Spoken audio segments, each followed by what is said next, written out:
Hello बच्चों, let's see this question.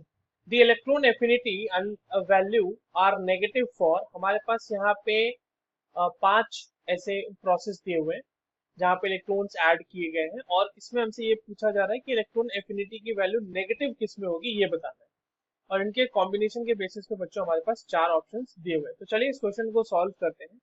और सबसे पहले तो हम ये देखते हैं कि इस क्वेश्चन को सॉल्व करने के लिए हमारे पास कौन से की कॉन्सेप्ट की जानकारी होनी चाहिए। तो देखो, ये जो सवाल है आपके पास, ये इलेक्ट्रॉन एफिनिटी का ही सवाल है। देखो, इलेक्ट्रॉन एफिनिटी को आप इस तरह से समझ सकते हैं कि उस वो जो पर्टिकुलर एटम है वो इलेक्ट्रॉन एक्सेप्ट कितने अच्छे तरीके से कर सकता है। ठीक है। तो अगर हम इलेक्ट्रॉन एफिनिटी के इस तरीके से बात करें कि देखिए, एनर्जी जो होगी वो रिलीज होगी।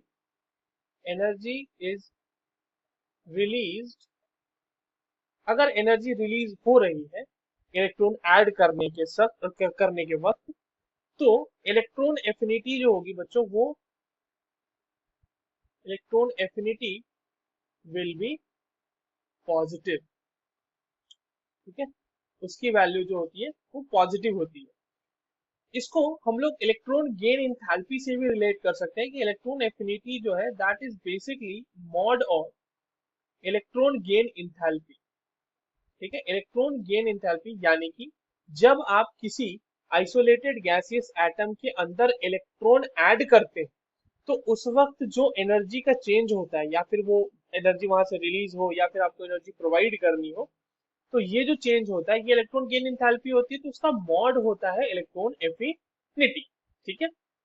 अब जो हमारे पास प्रोसेस दिए हुए हैं उसके लिए हम लोग देखते हैं।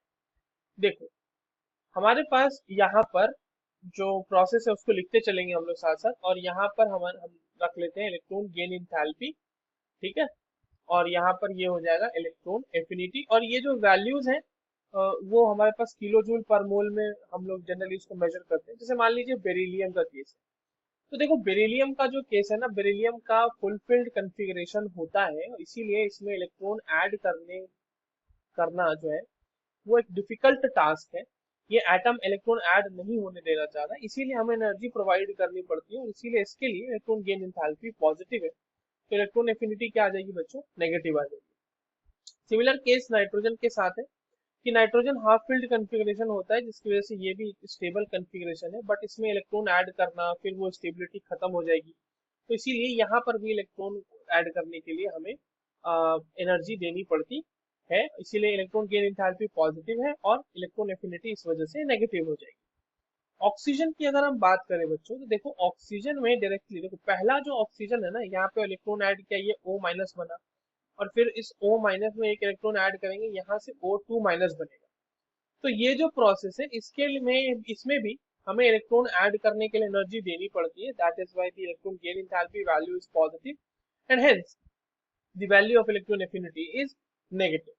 देखो, सोडियम के केस में क्या है बच्चों की, इलेक्ट्रॉन अगर आप ऐड करते हैं ना, तो यहाँ पर सरप्राइजिंगली इसमें एनर्जी रिलीज होती है, और वो समथिंग -53 किलो जूल पर मोल के आसपास आती है। तो अगर आप ये देखें, जैसा कि मैंने आपको रिलेशन भी बताया कि मॉड होता है, तो ये वैल्यू पॉजिटिव में आ जाएगी, है ना। -53 है, ये 53 हो जाएगा। सिमिलरली एल्यूमिनियम के केस में भी देखा गया है बच्चों कि आप इसमें जब इलेक्ट्रॉन ऐड करते हैं तो इसके लिए भी जो ये वैल्यू है ये नेगेटिव ही आती है, और अगर ये नेगेटिव वैल्यू है तो ये भी पॉजिटिव में आ जाएगा, 40 पॉजिटिव वैल्यू। हमसे सवाल में क्या पूछा गया है कि वैल्यू किनके नेगेटिव है। तो जो वैल्यूज नेगेटिव है वो किनके हैं? ए, बी और सी के। So the correct answer for this question will be option A. I hope you understood this well. All the very best.